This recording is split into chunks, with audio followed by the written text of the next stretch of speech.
Well, hello everybody. Welcome to the close and welcome to, of course, a bit of a move here on the markets across the board. It's a little bit more red than it was the day before. US 500 still going strong, hitting into our green zone. Here is the green zone. As we see, the 4600, 4550 area is where we expect some kind of potential doesn't mean you just go shorting, potential fall in the markets.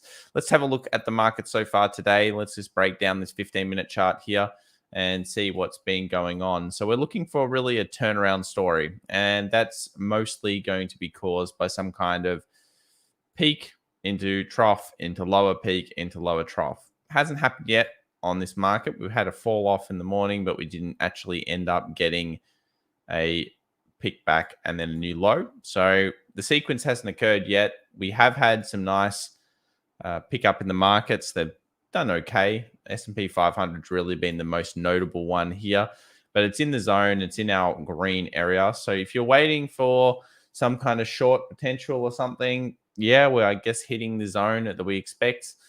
If you're thinking bullish, I don't blame you. I mean, obviously we have been bullish here, but just remember the speed at which the market goes up and also the distance of the bottom, which is here, the triple bottom or the channel or whatever you want to call it, and then the distance of where that extrapolates out to. Where does that proof to? And it proofs to around this zone. So I think options is probably going to really help us today to get a bit of an idea of whether the market is going to fall off or not. And that's just going to be to do with whether it can suck enough people into buying at around this level.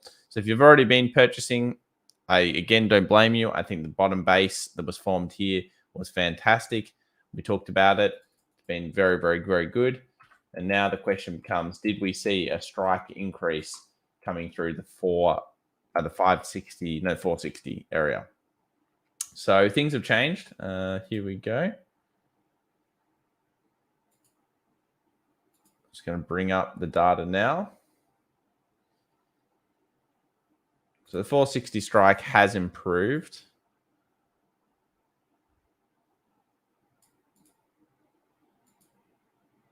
So there's our 460 strike improving over the days. So that's the first day, second day, third day. So you can see that that strike has improved in terms of more people buying this for the end of the week. So it seems likely that this is probably one of the bigger kind of like levels or big areas here for resistance on the SPY. What's interesting though is have a look at each day of evolution on the put side. Let's look at the puts.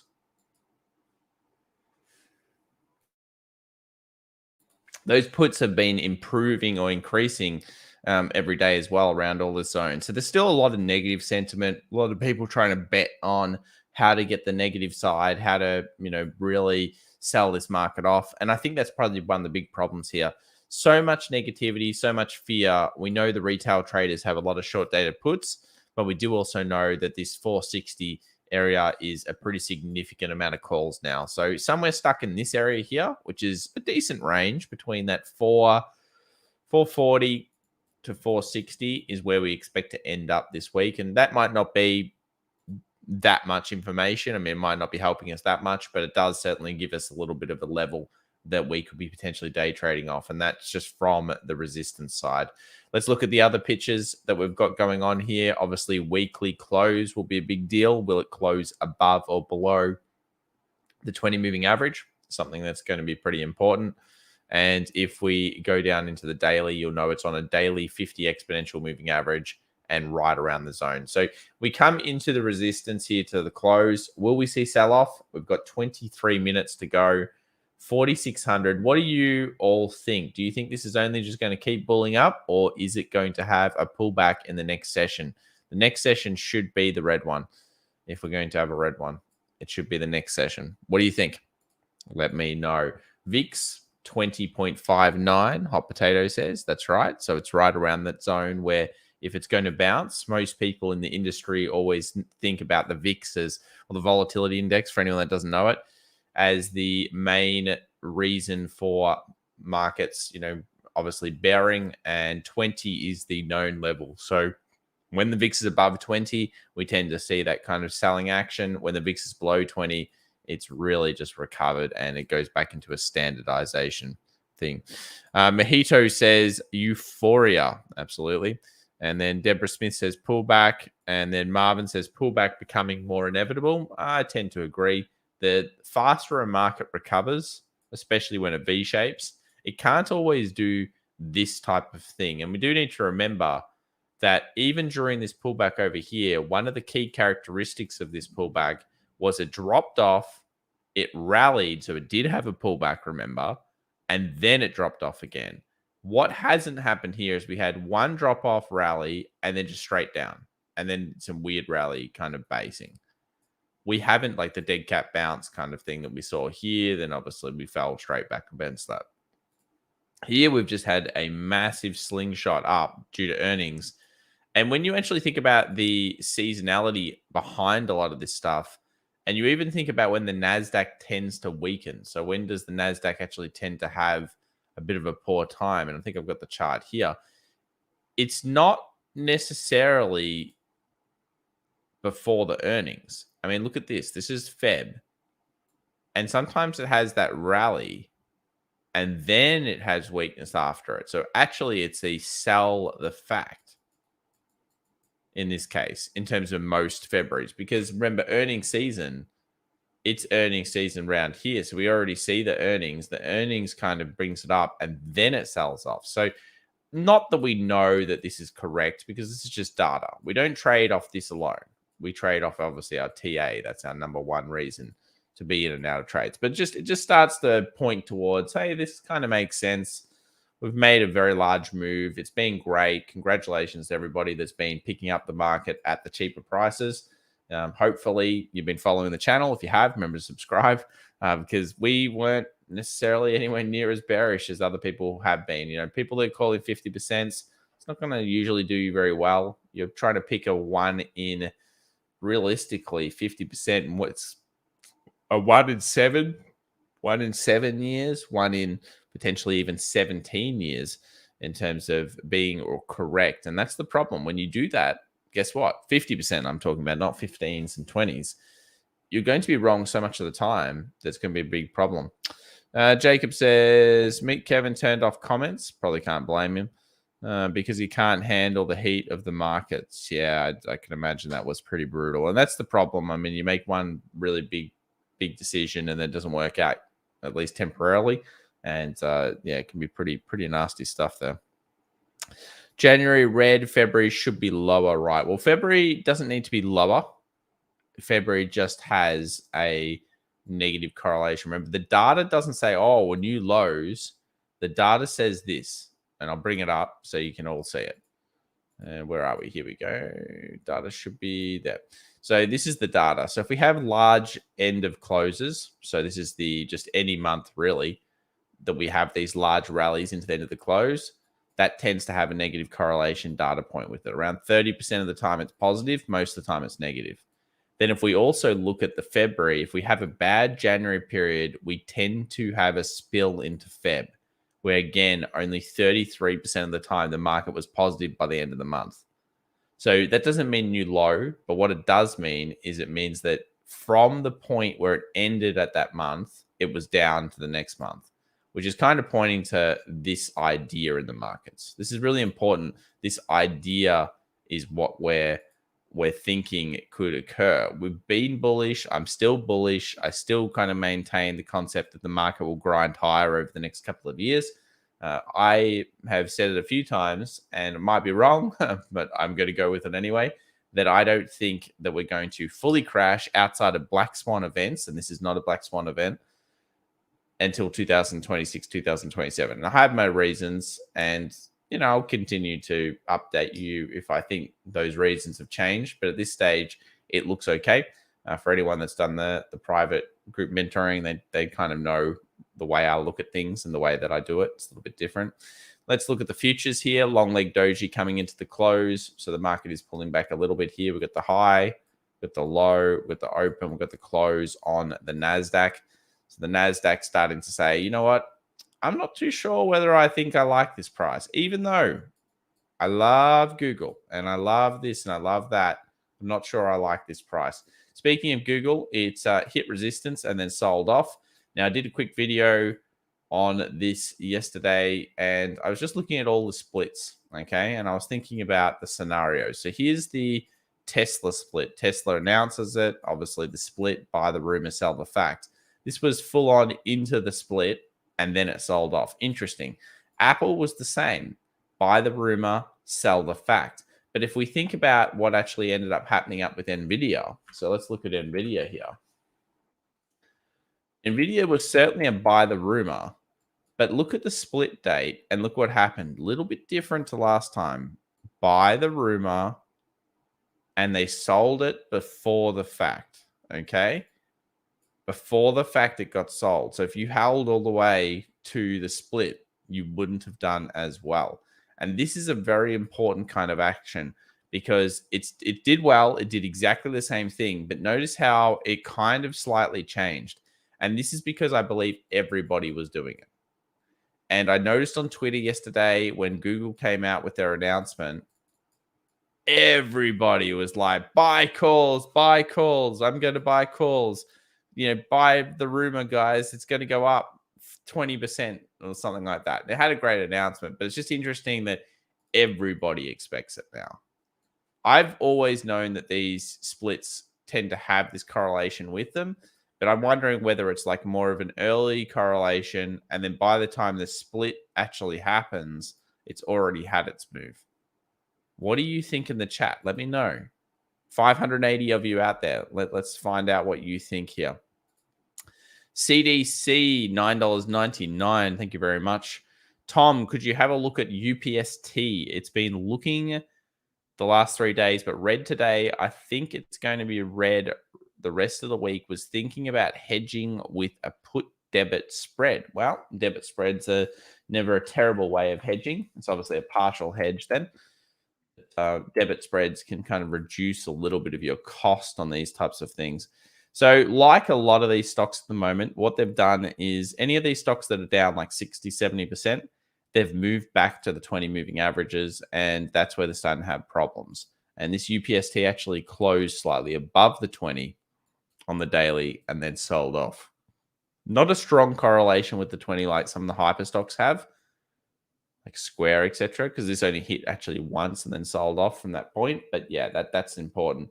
You've got previous supports over here. You've got previous supports. You've got resistance. Let's scroll into the smaller time frames. Have a look at the 1 hour interaction on the charts. Okay, 105.84. So if you're putting in a put spread, I think the problem you're going to have is obviously you need to put the put spread probably at a known area in the past. The other issue you've got with it is, what are you protecting against? Are you protecting against this going to new all-time lows? Is that actually a likely scenario? Or do you think that's actually going to happen? What is your plan? And UPST is not really a technical trade, in my opinion, as much as it is a fundamental trade. And that goes for a lot of these hyper stocks. Yes, okay, you can say, well, they were technical on the way up. I could ride the trend. They're more kind of like FOMO trades. And the reason I say this is because look at the history of how long this has been out. So it comes in here, 17th of December, 2020. It has this big kind of rallies. Obviously, this is driven through retail trade, loving this particular stock. It has that ultimate rally here where everyone gets into it and then crashes like many hyper stocks did.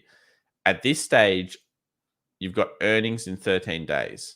So you're really just hedging against your fundamental play, because from a technical perspective, it's tough to know how this is going to trade through. I mean, you've got kind of some key resistances from a theoretical point of view, maybe like this 111, the 134. You've got very basic technicals there, but really what you're hedging more is the earnings. You can see the volume has increased, but the volume has been high for some time in this stock, so that's not really going to help you. It's not as technical or as easy as some people would make out. Also, I'd be looking at the closure for the weekly here. Most of these hyper stocks have long leg dojis on them, high, low, open, close. So they've got really indecision candles at these bases. It doesn't look strong. if you believe the rest of the market's turning around, and that's the most important component, because what's going to happen to this stock if the rest of the market goes? It's also going to go down. So, and this goes for anyone really. If you use the indice or the index here to find whether you believe it's at a key resistance or a key support, and then you go to your favorite stocks and you know that if the whole US 100 falls back down for some reason, that this will also fall. It's inevitable. Most stocks in your portfolio will go down. The index is going down. The sentiment is getting worse. So this is already showing cracks before that rest of the market's going down. Yeah. Netstar here helps you out by saying UPST has had a lot of inside selling, probably a very important factor here as well when you're thinking about it.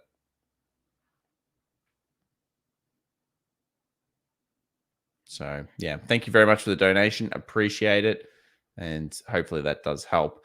Thank you also to the 640 people that are here. Remember, smash that like button if you do enjoy the stream. It does help us out. And we've got Demith DS, $5. Hi, Tom. Thank you very much, by the way. Can you look at DHR? We can. Thank you. Expected to stall at 200 SMA, but decided to run instead. Okay, so this is Danaher Corporation, I assume. So you expected it to stall around here. Yeah, I can see your reasoning. You've got your previous supports, and you're probably, thinking, oh, it's run away from me. It's going, because it hasn't stopped exactly at your level. Well, the market hasn't exactly stopped at most people's levels as well. If you look at the US 100, it went probably a little bit over what a lot of people expected here. So earnings is out on this stock, which is fantastic. So that probably helps it a little bit in terms of overall sentiment. Obviously, it wasn't that bad. And if we go to something like the 4-hour, you'll notice around this area is where you expect it to have some pullback. So you're correct there. Next level would be around this 305 zone. And you're just creating zones. Think of the market as not quite exactly you're going to ever pinpoint the perfect price. It's not about perfect price. I remember when I first started trading, I wanted to be like a doctor, like a surgeon.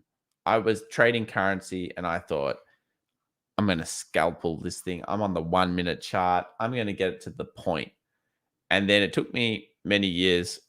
It was probably quite a few years really to realize that it's not about getting the absolute perfect price. It's about waiting for confirmation. And in general, that will actually save you a hell of a lot more. So waiting on confirmation and getting past that idea. And you found a correct level. Now, to predict this is going to be where it stops, you could say, I'm looking for the turnaround story here, but I'm not going to just sell it here. You might take profit. Okay, so you might descale your position. That's fine. But then you go from scaling into cash. And then if you wanted to short it, then you would be going into the short once the confirmation has occurred in your box structure area. And this goes for anybody that really is looking at these types of things. So I don't mind the zone here. I mean, yes, it's still continuing to strengthen here today, 2.67. But it's the same for the markets over here. These stocks, if the markets turn around, which we kind of expect them to potentially have weakness here after such a huge bull run, then this stock will also suffer that consequence. And volume has also dropped a little bit here, it looks like, in the last 2 sessions from where it was being purchased. So they're the 2 key areas. Thank you very much for the donation. Hopefully that helps.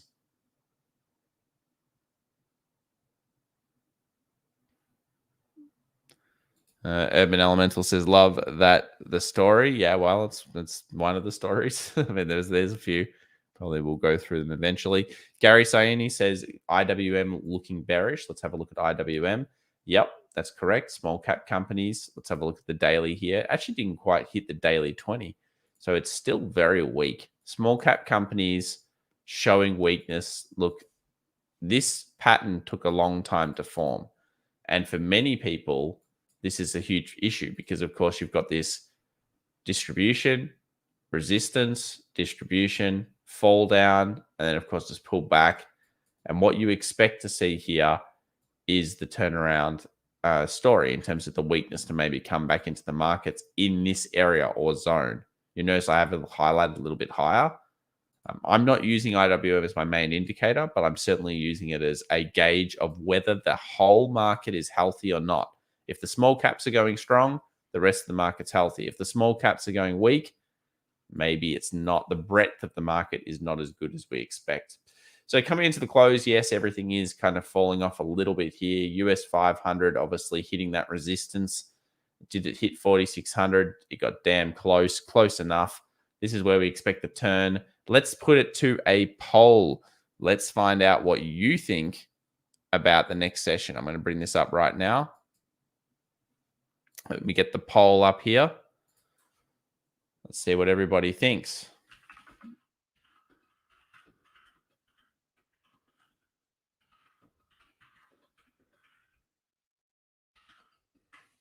All right, let's ask the community. There we go. Vote on the poll. We'll get the results very soon. We'll see what you think about the next session. And we'll find out what the community is going with. Let's go through Tesla, some of the favorite stocks here. So Tesla first up, a little bit weak.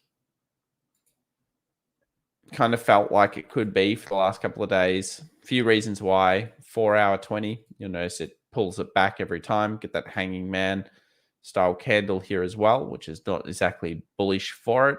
And it did the pause. So it had that great Monday trade, bam, straight into the area that we were hoping for. Then we know 950 and 1000 have huge amounts of calls on them. I posted on the Twitters. If you go over to our Twitters and you follow us over here, make sure you do that. Twitter FX Evolution. Come over. I'm posting. I've decided 2022, I'm going to use the Twitters a little bit more. And I posted some interesting information here just about some of the strikes. So we've got that 950 strike call wall kind of problem around the resistance. And then, of course, after that, you'd have the 1000 call wall. There's actually not much stopping it from, if it gets through 950, going towards the 1000. That's what that means. And that's why we post this kind of thing. So it's there. By the way, is that true or what? Oh, man, it is. It's pretty true. I do love those things. Yeah. So the old Tesla is hitting kind of a resistance for now. Now it will go with the market sentiment as well at this stage.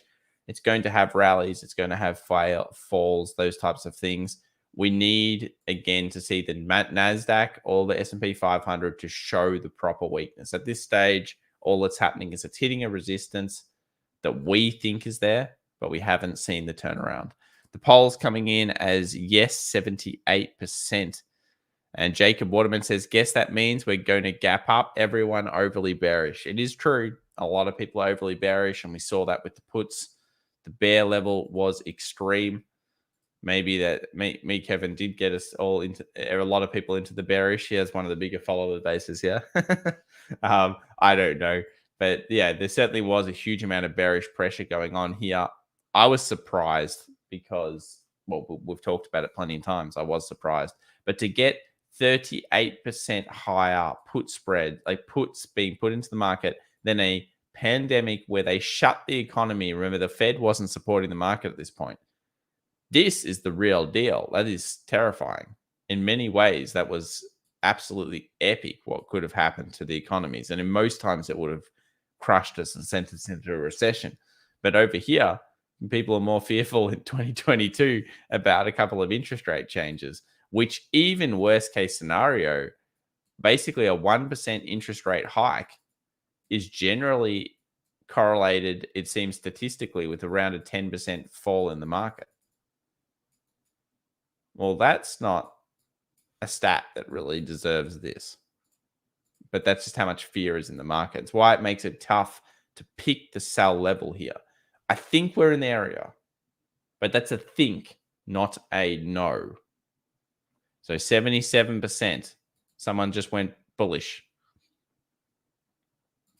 Straddle time? Yeah, certainly could be. Actually, that's a good point. You know, you've got straddles. You've got a lot of different, once you understand all the different mechanics of the market, you do have different ways of making money from this. So Tesla 950, probably the resistance you need to see broken through to get excited about it. That would make sense with these candles as well. and something interesting there. Let's have a look at some of the earnings in focus here. So where is our little earnings chart? Big earnings. Here we go.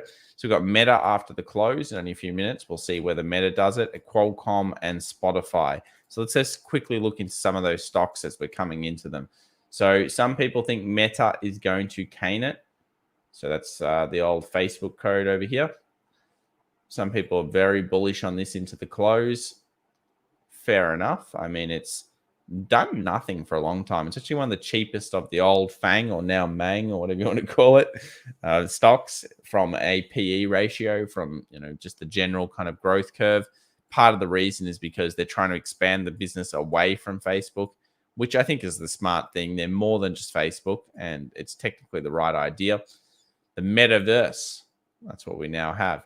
A little bit of a base in limbo land, maybe at a resistance. I don't know so much about the earnings here, as I could have guessed Google and Microsoft. I was wrong on Apple. I thought Apple would be worse than it was. So I'll admit I'm wrong on Apple. Google, we got a tick. Well done, guys. Microsoft, we got a tick. Netflix, didn't really have an opinion, so I guess it was bearish. And this one, I don't know enough about the business. I really don't. I don't really use Facebook very much except for Marketplace and maybe groups. And I feel like a lot of people are moving off the platform and moving on to other things. I mean, the clear thing here is things like YouTube and stuff do well. But anyway, we'll find out in just a few minutes where the post goes. QCOM was another one. We'll see what the community thinks. What do you think? Do you reckon Facebook's going to beat expectations? So QCOM strong into the close. Someone asked a question about this. I don't really love buying companies into resistances when they go into earnings. This would be one of those cases where if I was thinking it could go bullish, I would use a short dated option. So basically a very small short dated option around here. And I would do that instead of owning the stock, because unless I wanted to fundamentally own the stock, because it's at resistance. I hate them when they're at resistance. It's where you expect the stock to be, but now it all comes down to the earnings, and it's right at the zone where technically I would be taking profit, yeah? So how do I hold that into this area? You've got to be able to figure out whether you think that's a good level or not. So the results of the poll basically were yes, 73%. So thank you very much for getting involved in that. Oh, looks like it's better than I would have expected, 4.83%. So the call's looking okay right now. Oh, it's all over the place. 3% here, 4%. Let's bring up a few of the others.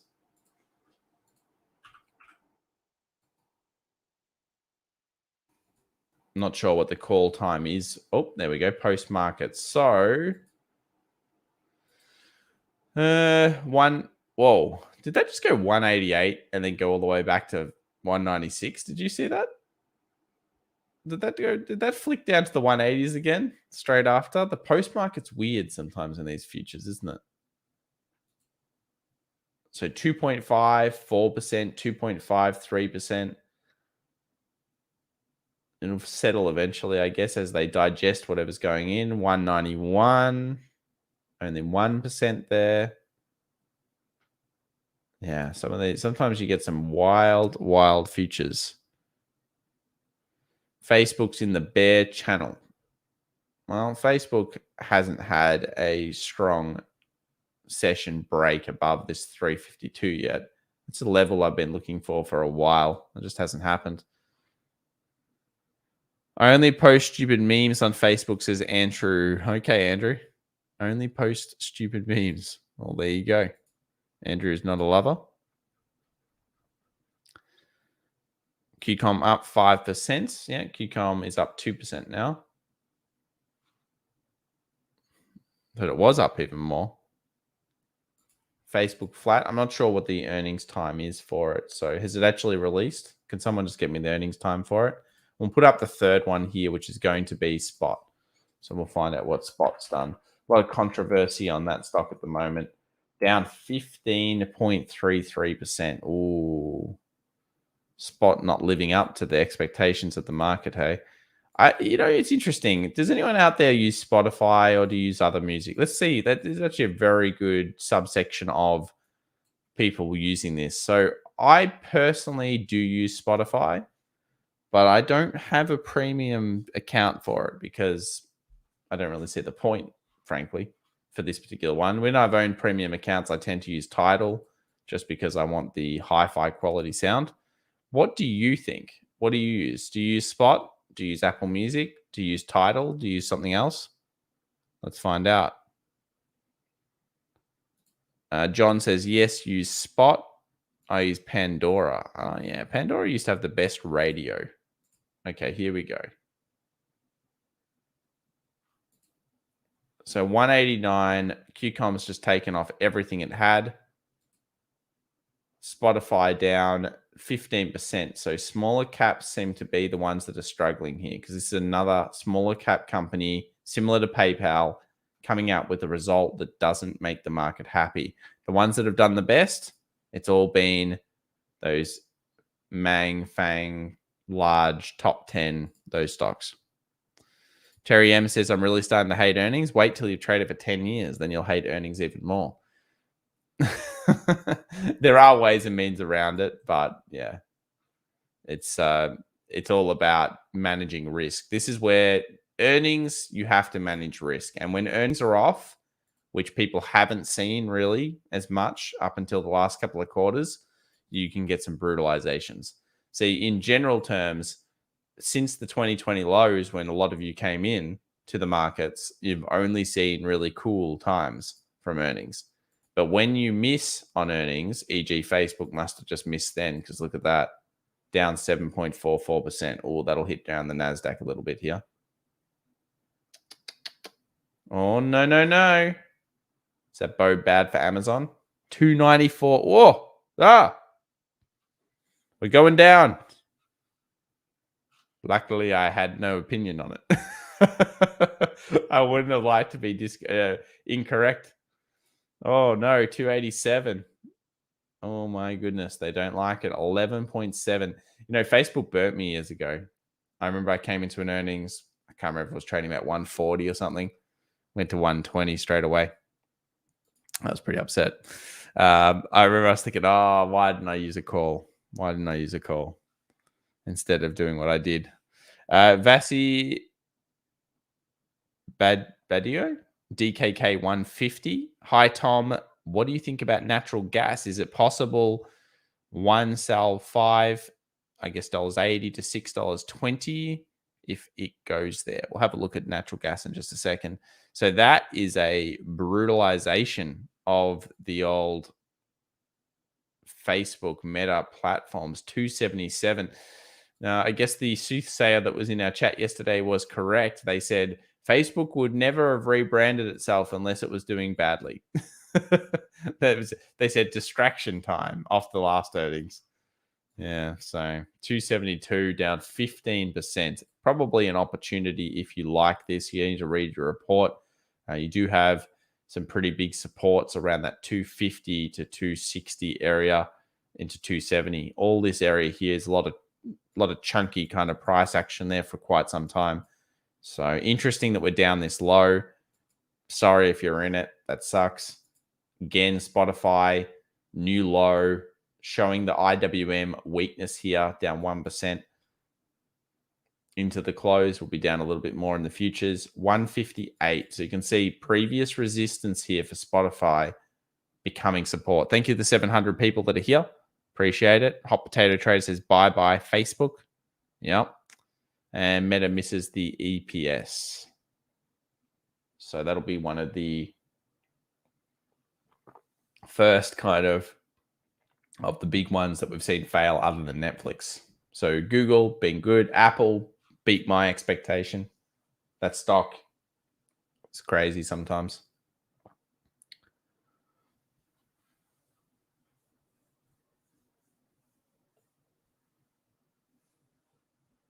Yeah, look at this. Post-market 154, 273 from a 323, 15% down. It'll knock around the market for sure. All of a sudden, sentiment can be hurting, and everything that QCOM had as a gain is now gone. So there we go. All right, let's move over here to the natural gas question that we had. The market is technically closed. We talked about it quite a lot today. And natural gas, and we got asked the question about this, whether we thought it was bullish or bearish. Man, we had here the supports. We ended up getting the new high. It's a great rip trade today. So you had the long leg doji, the bullish hammer, the follow through, and the bull happens. Now, interestingly enough, the webinar we ran last night, if you ever want to get into the webinar, you can either sign up to the community or grab the free cheat sheet in the link. Grab that cheat sheet. There's 3 of them there. You might as well get it. It's free anyway. And then you'll get access to the webinar. But basically, somebody said, oh, my friend shorted natural gas right here. Now, I said, why would you short natural gas right here? It doesn't make sense. We know natural gas is pumpy dumpy, but it formed a base. It's at the level. Every day is showing bullish action. This is what people don't do. They don't read the price action. What you got to read the price action, everyone. Long leg doji, yes, the market's at previous support, resistance. Bullish hammer, whoa, wait a second. All the shorters, they've gone. Follow through, 2 scale positions, and it runs. The person asked, is it $5.80 to $6.20? Could you short there? Well, yes, $5.50 is probably the next level that you think natural gas goes to. Do you short here straight away? No. Okay. Can I make it bigger for you? No. You don't do the short straight away. You wait for the turnaround. You get in. If you go against the trend, you will get destroyed. Think about the bears in the market. They've been selling the entire time on the stock market. Yeah, you're going down. You're going down. Goes down 2% celebration time. Hits weekly 20. Buy the dip, they lose. Buy the dip, they lose unless they're nimble and fast. Being bear is hard. Even in natural gas, it is hard sometimes because the rallies can be extreme. And if you ever want to look at the rallies, you've just got to go to this point and you got to go, whoa, whoa, it's done it before. Whoa, what happened over here? My goodness, it got expensive. You know, natural gas went a lot higher during the 08 and 05 runs. So yeah, just remember that. Wait for confirmation. That's true. Facebook is still free falling. Must have been really bad. Yeah, I mean, the EPS must have missed. The guidance maybe is coming out. Maybe that was terrible. 18% down. So we're in the chunky level here. Oh, that's bad. 18 into 19. The TikTokers have left Facebook. And that is the problem with Facebook in some ways. Their main business, you've got like Snap, you've got TikTok, you've got the YouTube, the Twitter. How much can people really use? Now, I'm a little bit boomer, so I probably use Facebook slightly more. Like if I was ranking which one of these I use, nope. I guess I would call it increasing, though still very little. Obviously a lot. I use it personally a lot as well. My favorite. And then we can put in Twitch as well or whatever else. I don't know. There's probably some other social networks I'm forgetting. Pins. Nope. Twitch, way less than I used to. Twitch is, I don't even like it anymore. It's not freedom. And Twitch is not a freedom platform. Even though it's owned by Amazon, it's not that great. Facebook, I would say stagnant. TikTok, I installed it. So therefore, it's slightly up trajectory. So that would be my use of social media. Slightly, basically negligible. A lot, no doubt a lot. And then this one is super declined. And this one is minimal at best. I wonder what everybody else's looks like. Wouldn't that be cool to see everybody else's chart on that one? Oh, Reddit. Yeah. No, Reddit is down heavily for me on what I used to use it. I was a member of Wall Street Bets before Wall Street Bets was cool all those years ago. But it was more just to read people talking about being bearish on the SPY. Back then it was just bear SPY and Tesla bear. That's all it was. Just Tesla bears and SPY bears. That's if anyone was mentioning Wall Street Bets back then, you'd know. Artie Party, $5. Can you please look at the currency pairs Euro, CHF, and Pound Euro on the monthly scale? Would love to hear your TA on these. Yeah, sure. We can look at some currencies, I guess. The youngest generation use Snap and TikTok. Yep. MySpace. Asians still use MySpace. Yeah. Jacob Waterman says, thank God I went mostly cash today. Yep. Looks like everyone is deleting their Facebook and PayPal accounts. Yeah, Facebook's always been that enigma where it gets those massive hate bans on it. And every other company seems to be able to avoid it. I think it doesn't help that if you ever watched, anyone ever watched, I think it was I don't know what it is, where Zuckerberg took the stand and the guy's like, so would you like me to give away your where you are like right now, like where are you staying, what hotel you're staying in? He's like, no. and then he gets like all defensive on it. That was awesome. You just can't trust the guy, can you? And he obviously values his own privacy incredibly highly. I'm not a big fan of the platforms for that reason. Euro Swiss, just quickly here, we'll do this TA. It's the same as really what you're doing on stocks, but does anyone know the secret to currency trading that most people don't realize why currency trading is harder than the others? Does anyone know the secret?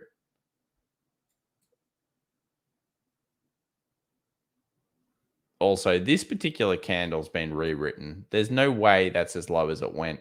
I remember this day, and believe me, the spike went really far down. It was like down here. And then maybe there wasn't any liquidity there, but it's funny how the candle got rewrote. They actually changed that.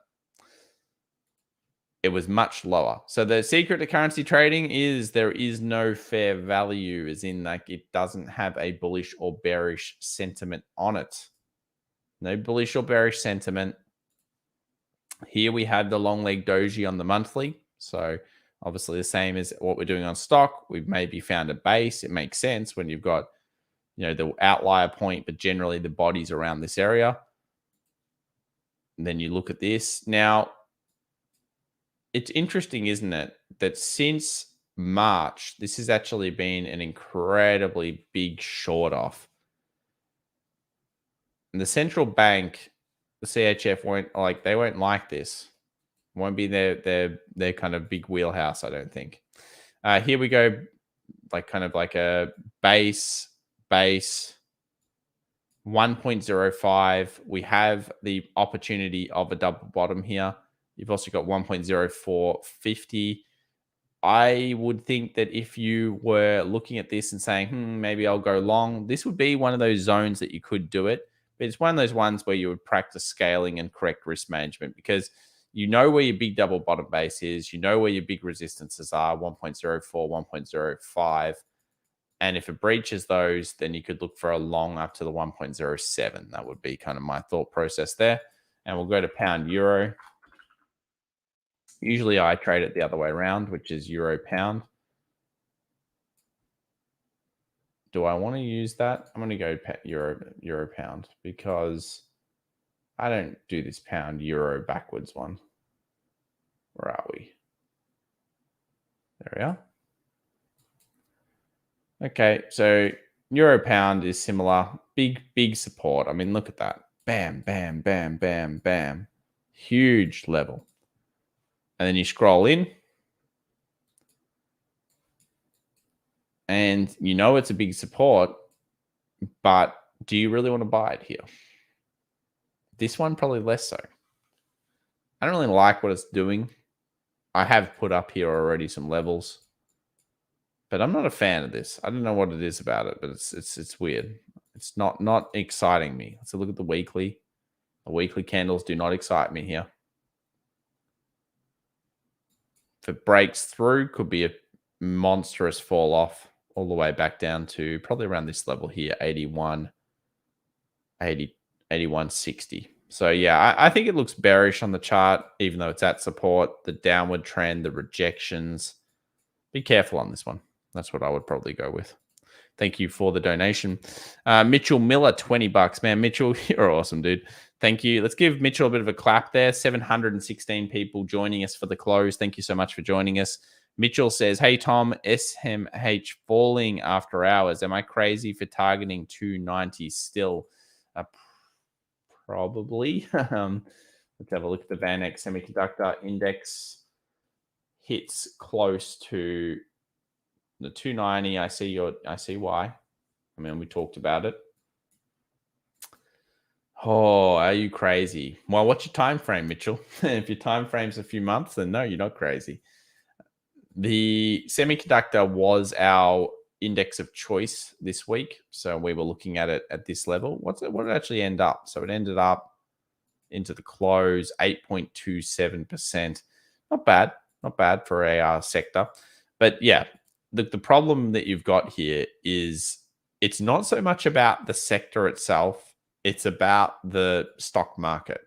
And that's why I say you kind of got to time some of your trades sometimes with the SPX, with the NAS. And what we just saw from Facebook definitely is hurting sentiment. If you can hold it, then you could be coming into buy zones again for it. Look at the 2 hour. Where is it now after hours? 278. So you've got previous resistances that could certainly become supports here. 290, I totally get it. I've got it as well. I'm just concerned about the S&P 500 failing here. So I think you have to watch it fairly closely. And the way that you're going to really end up making a decision, again, it depends on what your time frame is on this. If it's just a day trade, a few days of hold, that's all you're looking for.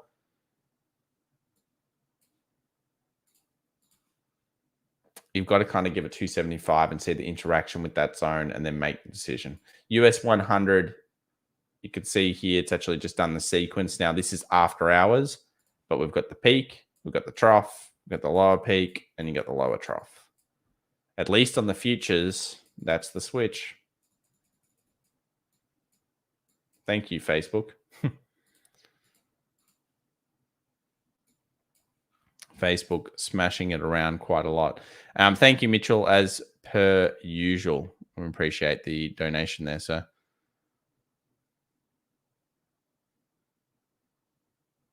Joshua says, don't pound the euro. That is not nice. That's true.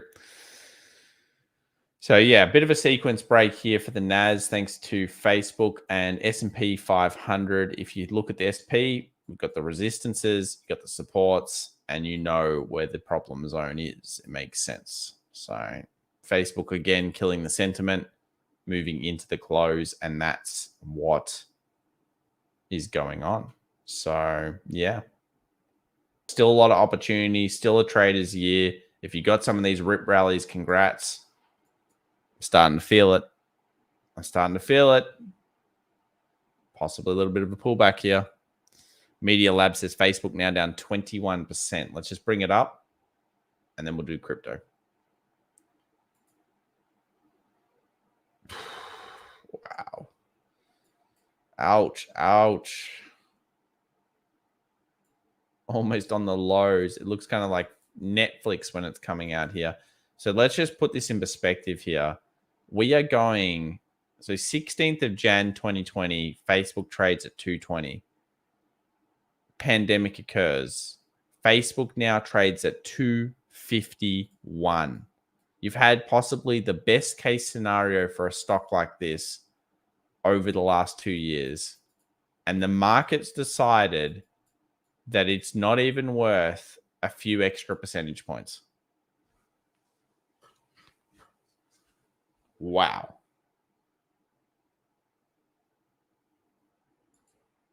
Crazy.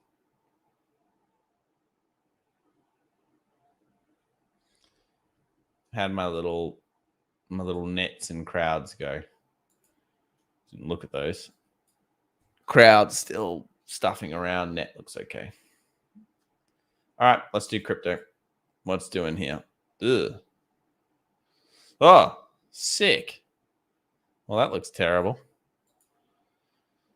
This crypto. Tell you these old Bitcoins. So got the downward trend, 20 moving average, still nothing occurring there. Problem with the crypto is we had the long leg doji. What did we just see? Decision made. Sick. So will it go with the Nasdaq down? It's kind of potentially possible. Look, this market here, I'm not trading at the moment because it's just It's terrible sentiment-wise. It doesn't have that FOMO in it. NFTs killed crypto. It spread money, which is, I hate it when they spread money. It's kind of like that old trick with the AMC GME when everybody went through all the other hyper stocks and then all of a sudden they all failed because every other hyper stock went crazy. I also missed a super chat, so I'll just let you know. Alpha T, I'll do your Western Digital in just a second here. Yeah, so not the best trade here for Bitcoin. Definitely down on the session. Still weakness here with the larger time frame. I'm not going to say that it's going to fall off a cliff here. I don't even know if it will. But from most signs, if I was going, I would say I've got bearish sentiment here over bullish sentiment. If it gets past this trend line and the 20 moving average, I'll have bullish sentiment over bearish sentiment. But anything in here is not interesting to me. So have a look at Ethereum. Ethereum back at support. Looked better on the charts, right back at support right now. And you're hoping that this finds support here, bulls past here, and then that will be a good sign for day traders. So that'll put you in a little double bottom base off the previous resistance. So Ethereum right in there is the fantastic area. Things like DOT, KSM, other cryptos fallen quite hard. Let's do Western Digital. Got a question about this. WDC. Question was, it has a cycle on the weekly. Okay. Hard drive manufacturer struggled for some time now. Looks really choppy. I'm not sure what cycle we're talking about. Maybe you've got some run period on it. I'm not sure. January 19. Yeah, it's not, I don't really see anything particularly seasonal about it. Is it forming a base? You would think this is a bit of a support for it. Previous resistance, previous support. Obviously, it's bounced off that area. The runway is good. I don't like this stock. I think there's just so much better stocks out there. Gap filled. Doesn't fill me with confidence. You know, you filled the gap. What are you going to do next? You would think sell off. Terry M says BTC is taking a step back before 2 steps forward. Maybe. Or maybe it's 1 step forward, 2 steps back, Terry. That's what it's been doing to us. That's the problem with this thing. The rip rallies have been horrible. You know, usually with crypto, you get these beautiful big, it goes on nice rallies. At the moment, the rallies have been quite weak. And you can tell because the moving average continuously holds them back. Facebook's still dumping. Let me just take a look at this one again. 249. Oh, no. Earnings season, not cool. So it looks like we're going to go hit our 245 maybe. I can't, come on. It's not going under 245 right now. Come on now. Let's look at Netflix for a second here. NFLX. Well, that went lower too, actually, because I would have thought it stopped around here, around 382. Then it formed the base, went down to 350. We kind of knew that rally was too much for this one. Well done, anyone that took that rally, sold off, and then thinking about getting back into it. It's a good trade. PayPal ended up down 25% today. Square got pulled 10.63. Oh, DXY down again. And we'll just quickly do gold, silver. Gold improving, still pretty boring. Little inverse head and shoulders that we talked about, still in play. There it is. That's where we talked about it yesterday. So the resistance is becoming support, and it seems to have rallied a new high, so you hope it keeps going. Jimmy comes in. He says, this market has been so overvalued. He's screaming at me. Thank you, Jimmy. And it's not that overvalued on the large stocks. It's overvalued throughout the hypers, and it's probably a few extra percentage points of where it should be. Problem is, though, it depends what you're going to say by overvalued. Do you mean overvalued pre-pandemic, or do you mean overvalued last decade? Last decade, then yeah. Pins down 10% too. Wow. DXY is overvalued? Well, theoretically, yes, you'd be correct. If Amazon guides down, we are plummeting. Yeah. So stocks in focus. This one, this one, this one, this one, this one. So I theorize a couple of concepts. Concept one, Prime is going to be announced to be going up. I have a feeling Amazon will do that. The only thing that can save the Amazon is that and probably a split announcement. I'm not convinced one thing here, which is I don't know. I actually think it's a pretty good price. And I think Amazon, for investors, I could totally see why you would want to nibble these prices for the long term. Okay. But for traders, yeah, it's going to be one of those ones that maybe even an option. I don't even know what the implied volatility is on an option going into this session, but it's going to be one that maybe determines an option. But I would say that Prime can be increased over time and people will still buy it. And I also think that Kathy Wood's right about one thing, and we've always said this, and that concept is that we have this huge amount of goods that were purchased over the pandemic, and those goods move to services. And I believe that, and I've mentioned that for quite some time. I personally have done this.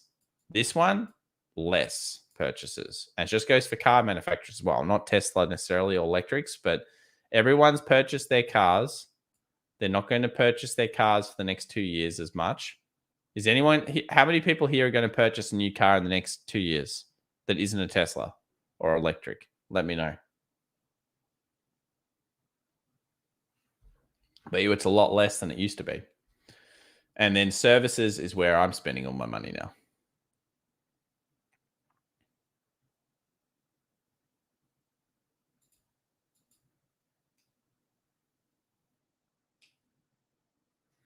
Let's see what people have here.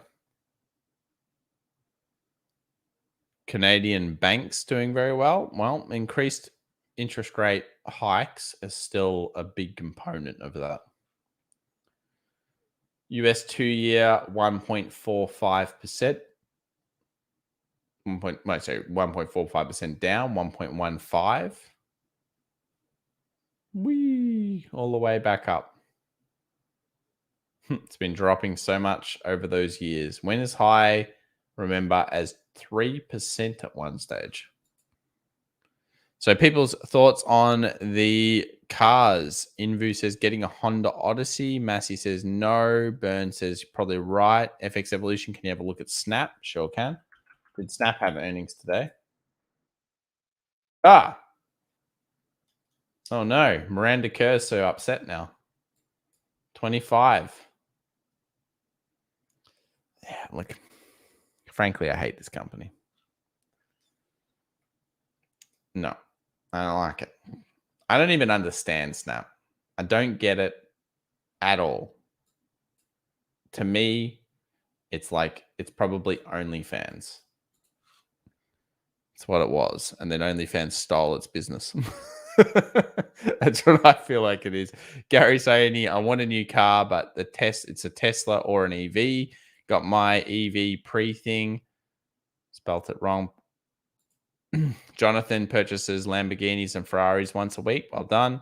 And Snoozer plays it smart. Says, I drive my car until it falls apart. Fair enough. Ordered a new car. Wait time 6 months. I'm losing money on the Nasdaq. Oh, it's a bit sad, sir. Or lady. Whoever it is. And Loop the Loops. Electric cars don't come in manual. I only drive stick. Fair enough. Alpha T, $2. UEC Nuclear is there head and shoulders. We'll check it out in a second, Alpha T.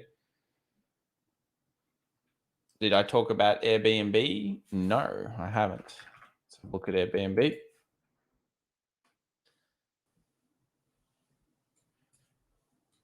Airbnb 148. Only problem for this company is not so much whether I think it'll do well. It's just the increase in competition. I tend to only use Airbnb when I'm going with a lot of people. When I go with my wife, we go over. I always just go hotels. I'm not going Airbnbs again unless I'm paying a lot of money. I hate the unclean Airbnbs, guys. Oh, sick. That's happened to me before. No. That's why I go to my hotels. I like the hotels. Yeah, look, the resistance here, it rallied into that and then it's selling off that zone. So that's really my only thoughts here. Earnings are still 13 days away. Resistance becomes resistance again. Support again lines up with the Nasdaq, with what we've been talking about. And the markets right now, let's have a look at the futures. So Nasdaq now down 1.78% thanks to Facebook, and the US 500 now gone negative. UEC was the question we had here. Uranium Energy Corp. I remember when everyone was loving uranium last year. Yeah, we actually traded it. I remember this. Here's our double bottom base. There's our run. And like usual, people get sick of it and it goes back to the next one. So look, this is very similar to that kind of setup. Not as good because it isn't formed for as long, but it's a similar base. You're looking for a breakout of this little resistance, 293. You've unfortunately got problems at $3. But yeah, around here, you've got your double bottom base. I'd probably wait for it to confirm just because I think it could sit for a while and then go through. But yeah, it could be there. Now, you're saying, is there a head and shoulders? So I think you're looking at it from a bigger negative side. I'll give you a bit of a tip here. I understand your head and shoulders. So you're basically saying left, head, right, trend line. Okay. The problem is, for this to come to fruition, you need it to go this much down. Yeah. And that means that you're looking at it going down to 50 cents, where it was pre this whole thing. It's unlikely to do that. The stock is built. I mean, if you look at the fundamentals, and they are important to look at, is this stock actually losing money? Is this stock, growing, like declining, showing weakness like that? If it is, well, it's possible that that comes to fruition. But yeah, those bigger head and shoulders, I don't tend to use them as much because they might predict a little bit of shorting, but they don't usually go the full distance because it's to the negative side. What do we know about stocks? They're inherently long devices, as long as you're buying good ones. Rich Camping, $5. Any idea about SMFR long at 330? All right, we'll do this one. Thank you very much. Snap and Facebook getting mauled? Certainly. Certainly are. SMFR.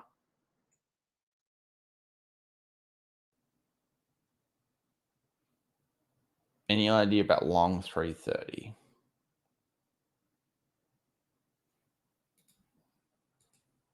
Well, it's in a monstrous downtrend. So get a bit of an idea. I think we need some knives in the chats.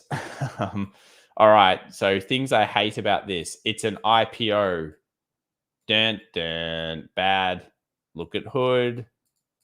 Look at every other IPO that's come out. Coin, whatever else you want to look at in the big high profiles. I dislike these with a passion for the first 12 months of trade. Then I tend to come back and have a look at them. But that is a huge dislike. You have absolutely no TA history. It's very hard for you to do it. You also don't have enough earnings to figure it out. If you like this company, it's not about the TA. It is about your fundamental understanding of the stock and maybe some social arb, if there is any. This is still very weak. I don't even know where the turnaround is for it. Is there a moving average that we're looking for it to break above? See, it broke the 4 hour on the day down once. I mean, if you think this is the base, the volume was there a little bit. It's kind of there right now with the low. It's a complete guess, man. Look at your fundamentals for this one. That would be the best thing you can do. How's Tesla looking in the pre-market? I'll post. Down another 1.51%, 892. Probably expect Tesla to fall a bit if the rest of the market goes down. A lot of people probably FOMOing in with calls as well. We saw them, that 950 1,000 price range. Huge strikes. All right, guys, thank you so much for joining us today. We appreciate it very much. Unfortunately, it's been a bit of a brutal day of earnings, but maybe we didn't expect that much brutality for the meta platforms. That was certainly a very brutal thing. 257 now. It's come up a little bit, $7 off the base. But this does bode poorly for where we're at into the next session. So watch this S&P 500, because if it makes new lows, all of a sudden in our green box, which we've kept consistent, 45.50 to 4,600 is where we expect the weakness to come back into the markets. But will there be buying demand? Well, you'd have to think so. 4,500 potential buying demand. And obviously where we were on Monday, the resistances now becoming support. So don't just go, oh yeah, it's going all the way down to over here. There are going to be levels that we have coming up where buyer demand will come back into these markets. Amazon probably going to be the linchpin for a lot of this into earnings. And then we have jobs numbers on Friday. So just remember, non-farm employment change Friday, 8:30 a.m. Big number, big movement, certainly some volatility coming back through. And it's almost like clockwork. VIX hits the 20 and then decides, oh, I've got to bounce. I'm going back up. Woohoo! All right. Thank you so much. Hopefully you've been navigating the markets well. And remember, quality when it comes to trading and investing. You can make a lot of money off quality. You don't need to go and find the crap. All right. Catch you later. Bye.